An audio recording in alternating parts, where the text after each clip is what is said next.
Bien, buenas noches con todos. Vamos a dar inicio a esta segunda sesión del diplomado especializado en contrataciones del Estado en la parte de solución de controversias. Les saluda José Ramón Pacahuala, especialista en gestión pública. La clase pasada tuvimos pequeñas dificultades en torno a lo que es. Les agradecería, por favor, si me escriben en el chat si todo se escucha y se ve bien, por favor. Bien, entonces solamente voy a hacer un pequeño resumen, básicamente de la semana pasada. Explicaba que en las fases de contratación con el Estado tenemos tres fases bien marcadas: los actos preparatorios, la fase de selección y la fase de ejecución contractual. El tema de solución de controversias interna básicamente desde la parte de selección y en una forma más clara en la ejecución contractual. Recordemos que para poder llegar a un tema de solución de controversias, tenemos que sí o sí dar servicios o bienes o ejecución de obras con cualquier entidad del Estado. Bien, cuando se cumple este circuito entre contratista, que se denomina así, ya sea servicios, bienes o ejecución de obras, y el Estado, automáticamente cuando no se llega a un acuerdo en común, cuando no hay de ambas partes acuerdos correctas, entonces se inicia el tema de solución de controversias. Vimos la semana pasada que son tres: conciliación, junta de resolución de disputas y el arbitraje. ¿De acuerdo? Sin embargo, el día de hoy vamos a ver temas más al detalle.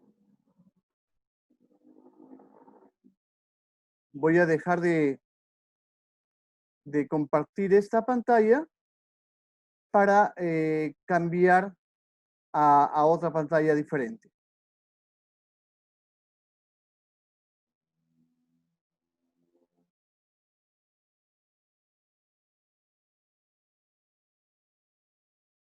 Bien.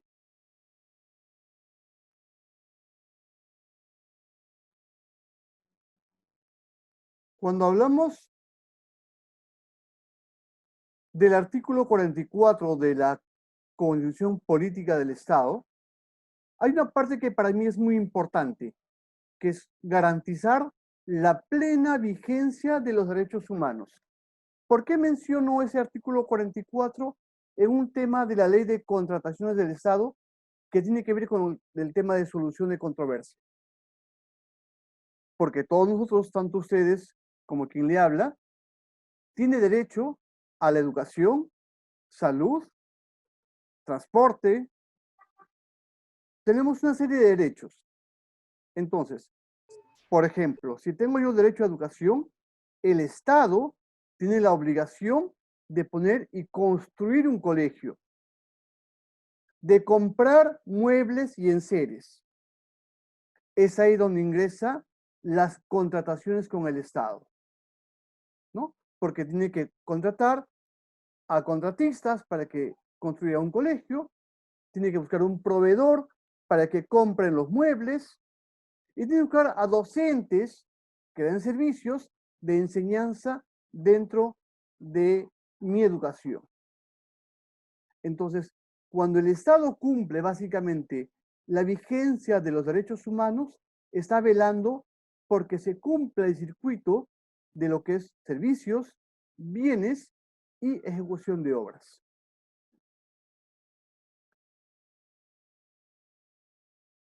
Tanto para la parte pública como para la parte privada, se han establecido mecanismos alternativos de resolución de conflictos, denominados MARCs. Sin embargo, algunos de ellos se vinculan con la parte privada y otros con la parte pública. Si vemos esta flecha de acá, de izquierda a derecha, podemos visualizar que inicialmente tenemos la negociación, la mediación y la conciliación. Estos tres es un mayor control de las partes en disputa. Y si vamos ya a la parte derecha, el control lo ejerce ya un tercero en el tema de arbitraje y proceso judicial. Entonces, cuando vamos a una solución de conflictos en el tema sector público y vemos el tema de conciliación o el tema de arbitraje, estamos ya hablando en la parte de conciliación que la solución, valga la redundancia, lo aplican o le dan las ambas partes.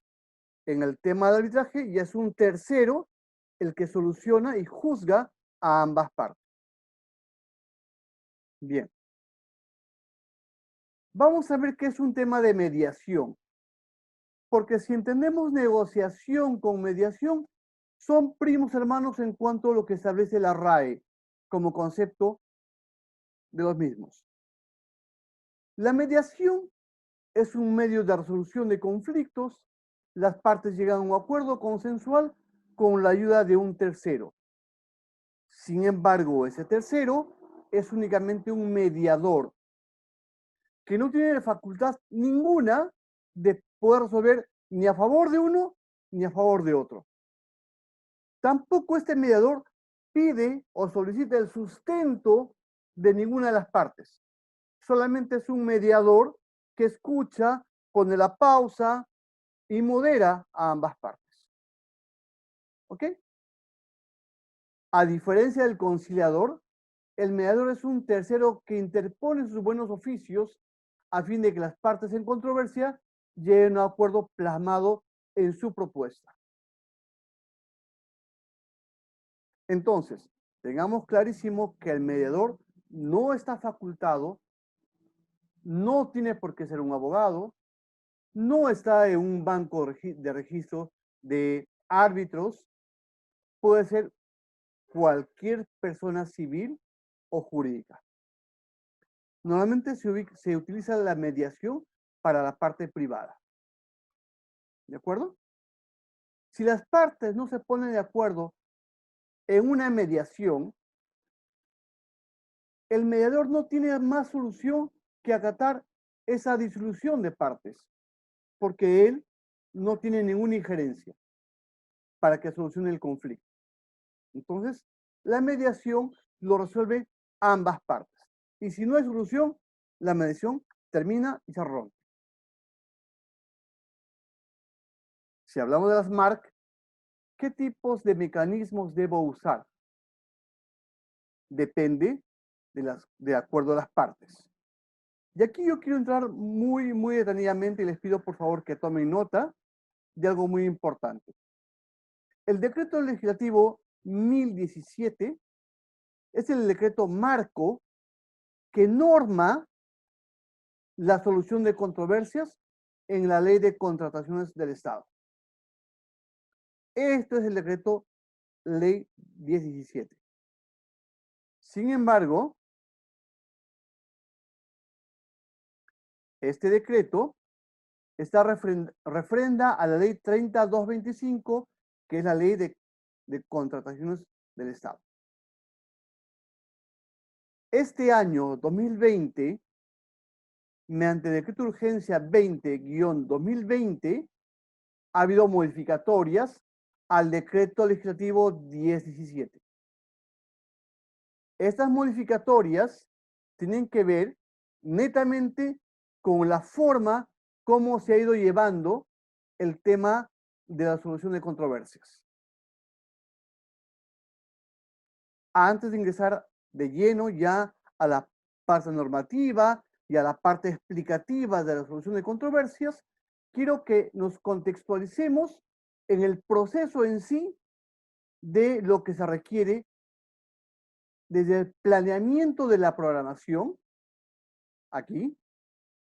Entendamos que, lo dije en la clase pasada, que de agosto a diciembre, toda entidad del Estado tiene la obligación de hacer su planeamiento y programación para el siguiente año.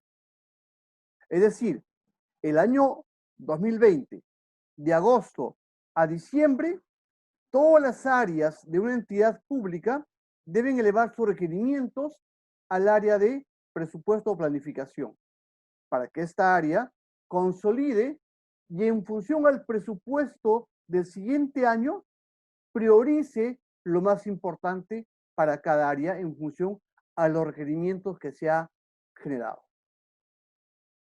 Una vez que ya priorizó el área de planificación y presupuesto, inician los actos de preparatorios de selección en función a lo que se va a comprar o al bien que se va a adquirir o al contratista en la cual se va a contratar para la ejecución de alguna obra. Y ahí empieza el proceso de selección, que no es otra cosa que ya la puesta en marcha de qué cosa necesito según las especificaciones técnicas para un bien o para un servicio, es que yo elaboro mis bases y de acuerdo a ello mi proceso de selección.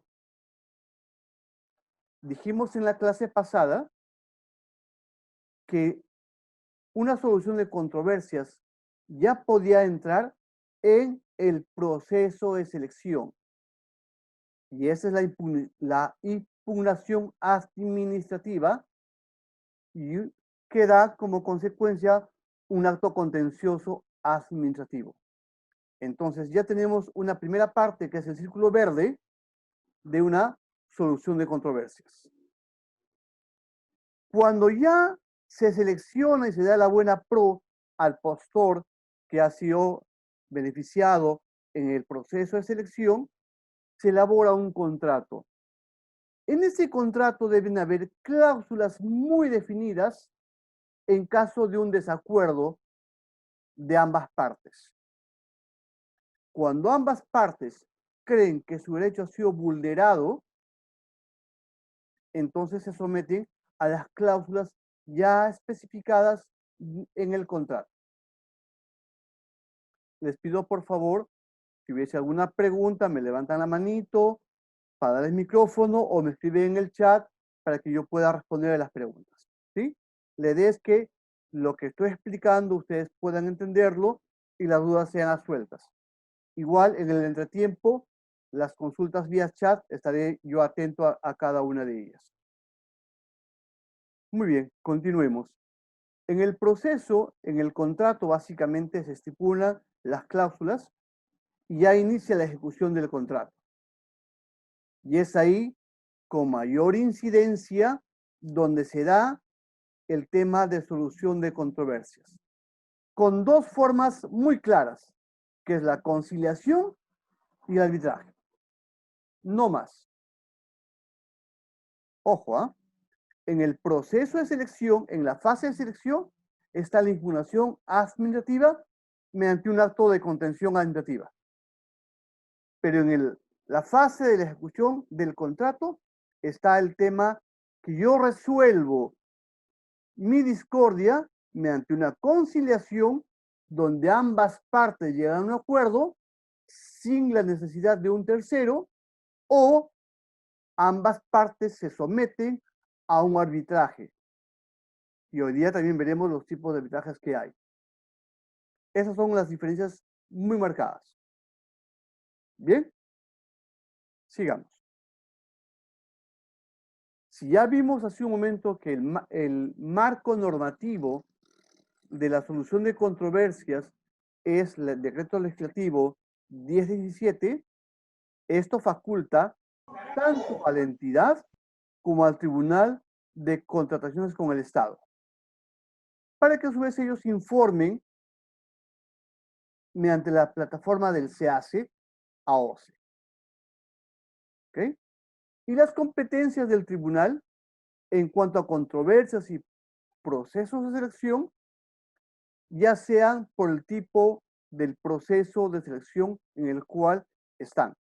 Puede ser una adjudicación de menor cuantía, un contrato público, una licitación pública o una adjudicación directa pública. Cualquiera de ellas pueden ser derivadas de desiertos sumadas con las controversias, se deben informar al Tribunal de Contrataciones del Estado, que es el ente competente para dar solución a las mismas. En otras palabras, el marco normativo está en el SEACE. El ente rector es el OCE. Las partes en conflicto, mediante el contrato que ya está registrado en el SEACE, acuden ya sea vía conciliación o vía arbitraje, según el tipo de selección y según el importe del proceso de selección. Muy bien, sigamos. Vamos a ver las modificatorias al decreto legislativo 1071 que norma el arbitraje en la Ley de Contrataciones del Estado. Este año, en el mes de febrero, salió el decreto de urgencia 20-2020, que modifica los artículos 7, 8, 21, 29, 51, 56 y 65 del decreto legislativo 1071. Y se incorpora el artículo 50-A. Entonces, hoy en día, este año, estamos siendo regidos en el tema de solución de controversias por el decreto de urgencia 20-2020. ¿Y cuáles son estas modificatorias?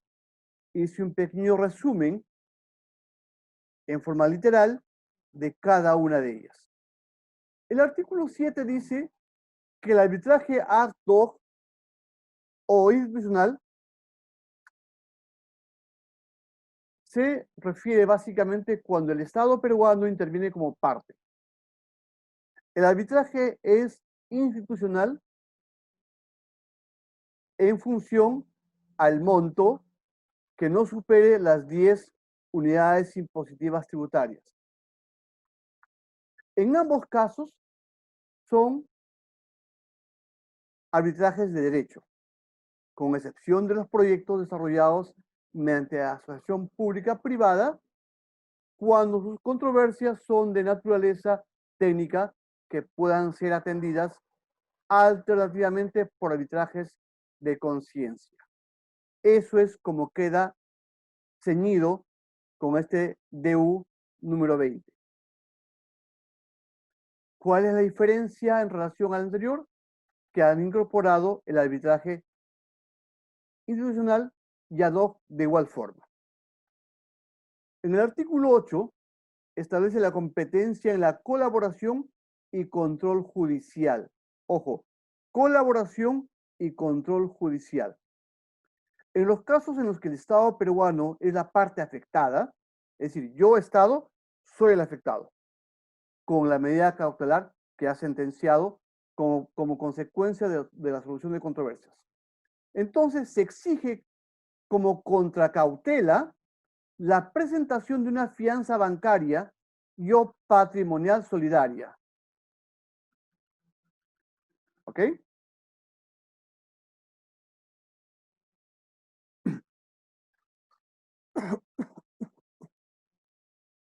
Entonces, el proveedor o el contratista tiene que presentar como contracautela una fianza bancaria o patrimonial.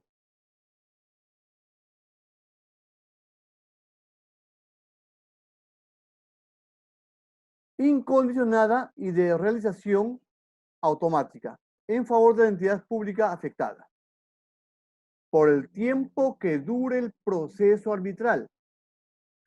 El monto de la contracautela lo establece el juez o el tribunal arbitral ante quien se solicita la medida cautelar. Dicho monto no debe ser menor a la garantía del fiel cumplimiento. La ejecución de la carta fianza se establece conforme a lo resuelto por el juez o tribunal arbitral, según corresponda. En otras palabras, yo soy el contratista. yo voy a una solución de controversias con el Estado. El fallo es a favor mío. Pero para que el Estado pueda actuar de acuerdo a lo que establece un juez o un tribunal arbitral, me piden que yo tenga la garantía mediante una fianza bancaria o patrimonial solidaria durante el tiempo que dure el proceso arbitral. Porque vaya a ser que en ese proceso me reviertan la situación y yo no tenga la posibilidad económica de poder sustentar lo que el Estado me está pidiendo.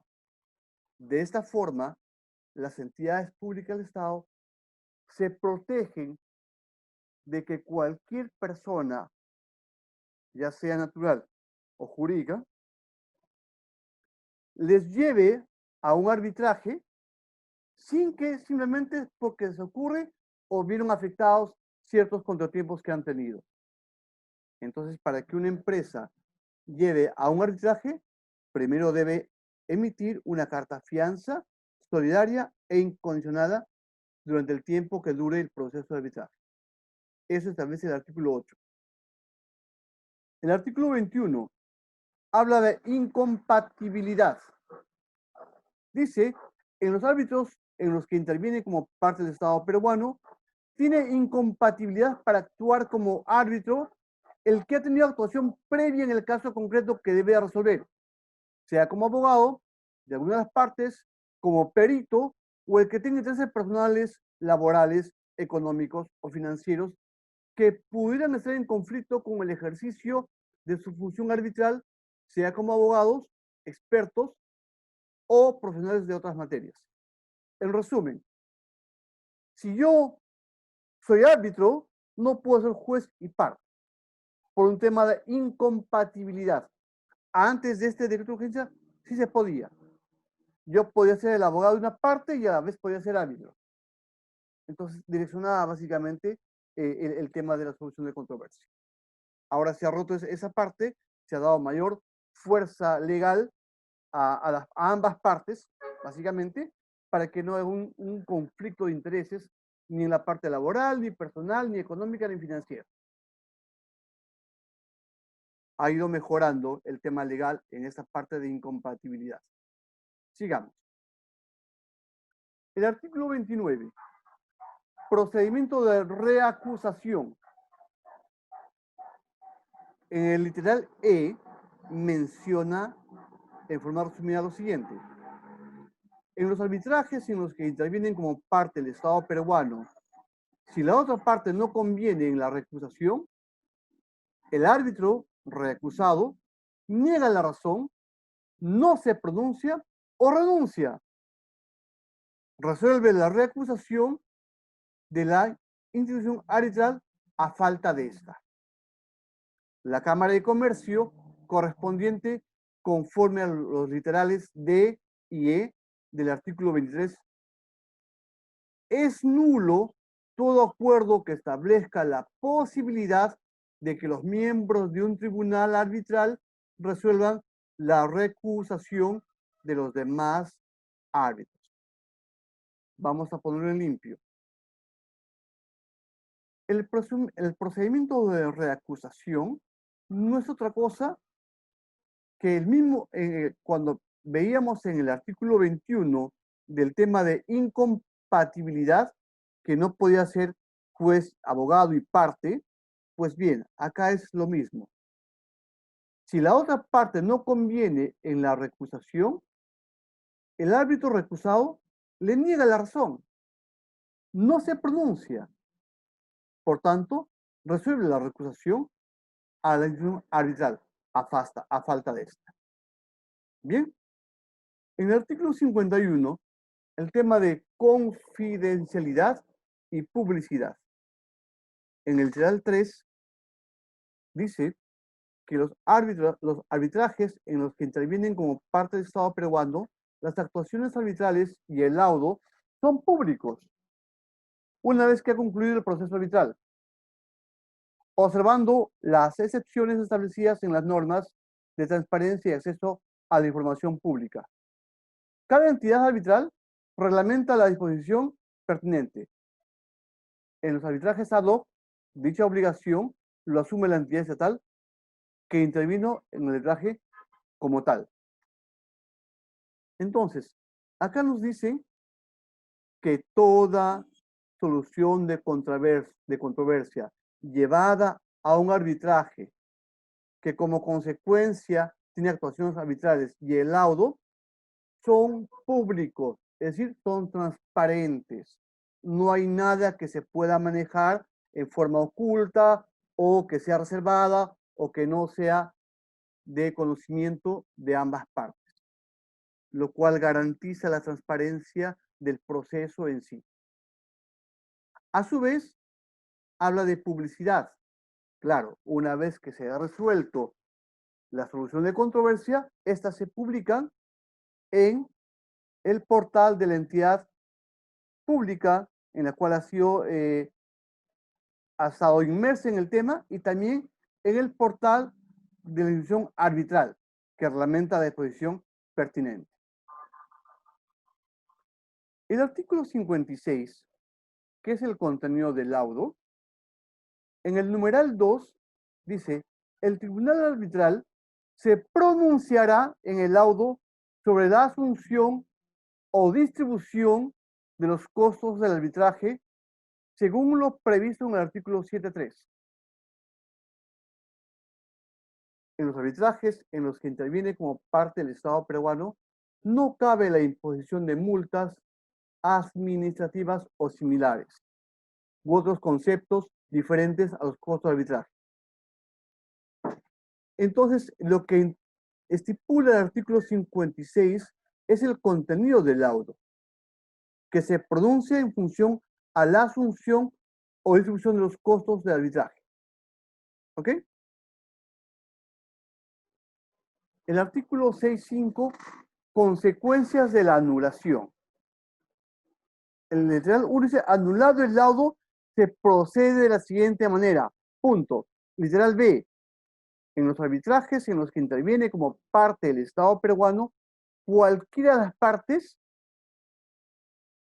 está facultada a solicitar la sustitución del árbitro que designó, siguiendo las mismas reglas que determinaron su designación, o en su caso, solicitar la reacusación del árbitro u árbitros que emitieron el laudo anulado.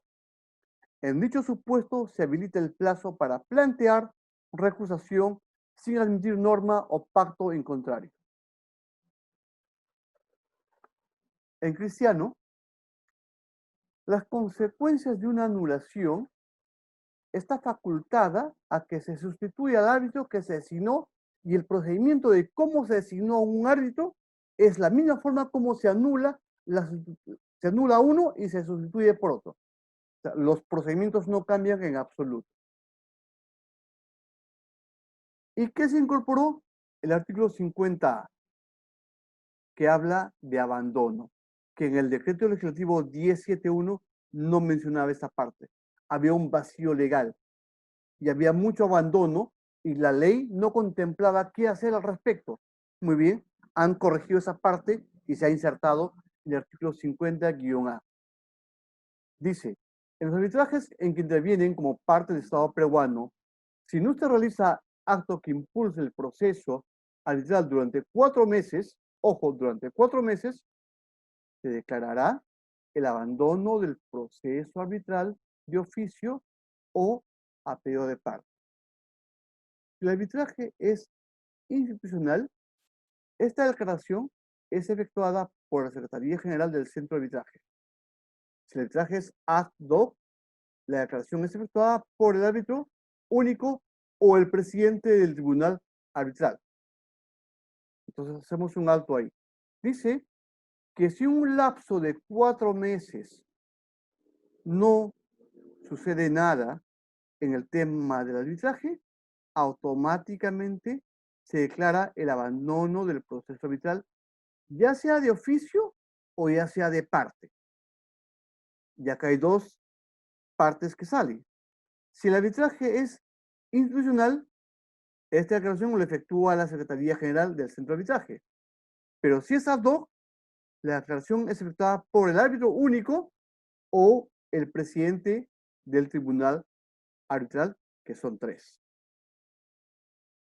La declaración de abandono del proceso impide iniciar otro arbitraje con la misma pretensión durante 6 meses. Es decir, si yo me suspenden una obra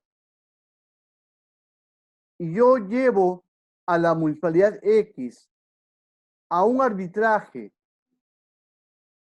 y durante 4 meses ni la municipalidad ni mi empresa contratista hemos hecho nada, entonces si estamos en un arbitraje, en este caso institucional, lo van a declarar en abandono, yo tendría que esperar para que nuevamente relance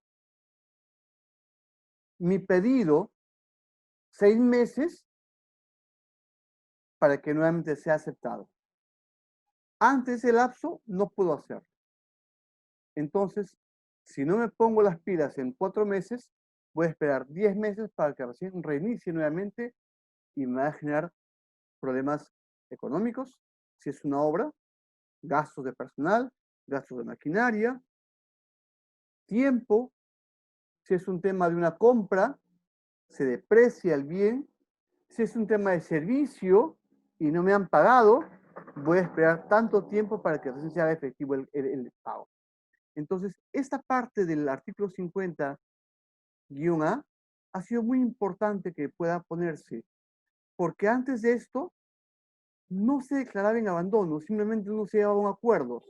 Entonces, automáticamente, ni bien terminaba el desacuerdo, nuevamente volvían a pedir lo mismo. Es como un partido de fútbol. Terminaban 0-0 en 90 minutos y un equipo decía, no, seguimos jugando 20 más. Terminaban los 20 más, seguían 0-0, no, 10 más. Y así era un círculo vicioso que había pasado y no había cuándo terminar con eso. Estos son las modificatorias realizadas al decreto legislativo 1071 que norma el arbitraje en la ley de contratación con el Estado, en la cual se modifican 7 artículos y se incluye uno más. ¿Ok? Veamos ahora el tema netamente de conciliación. A pesar que en la clase anterior llegamos a ver el tema de conciliación, vamos a entrar ahora mixtando la parte normativa, la parte del procedimiento, la parte de cómo termina y las aristas que hay alrededor. ¿Ok? Una conciliación es un medio alternativo de resolución de conflictos, mediante el cual las partes resuelven directamente un litigio con intervención o colaboración de un tercero. Ojo, el tercero es el conciliador. Y el conciliador no tiene por qué estar facultado, ni ser abogado, ni estar en una base de datos que establezca OCE. Simplemente es un tercero que hace las labores de un moderador, pero que finalmente llega a un acuerdo, son ambas partes.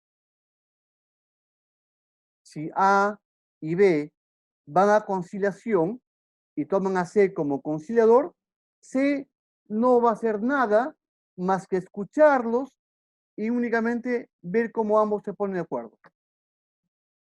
Si ellos no llegarán a un acuerdo, automáticamente sí pueden tener la facultad de ir a un arbitraje. Bien, seguimos. Entonces, ¿qué es una conciliación? Ya lo explicamos. Y aquí pongo un texto. Si bien el conciliador está investido de facultades para facilitar, ojo, para facilitar, no para resolver, la resolución de una controversia determinada, no puede ni tiene la facultad de imponer la solución a la que las partes puedan llegar. Son las partes las que deciden si resulta pertinente o no. En materia laboral, el conciliador puede actuar como mediador si las partes lo autorizan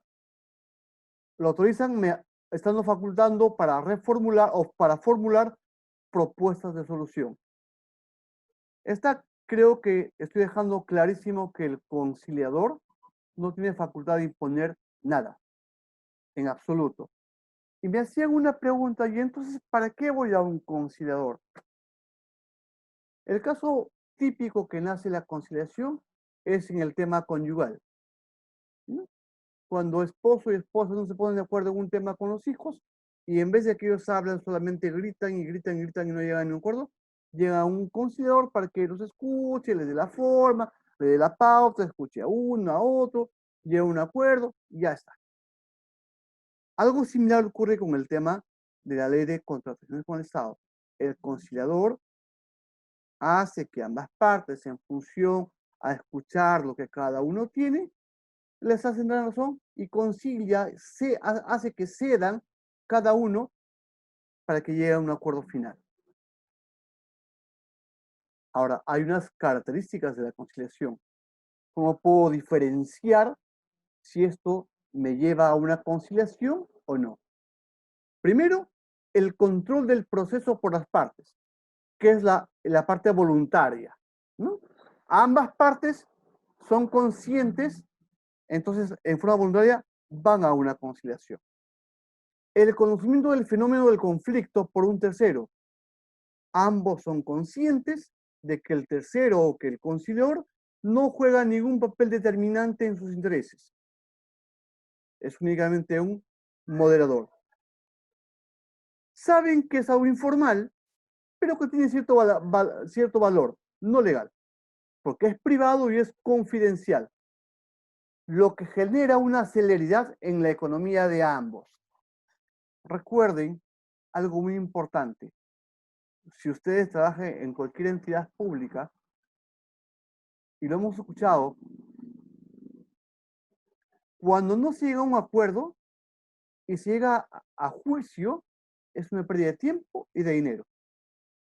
De igual forma, la conciliación es el primer eslabón para que podamos dar solución a lo que realmente estamos buscando.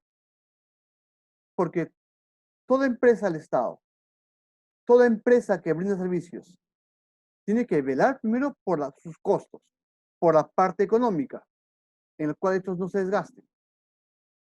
Y buscan celeridad en la resolución de los mismos. Y la exploración de intereses.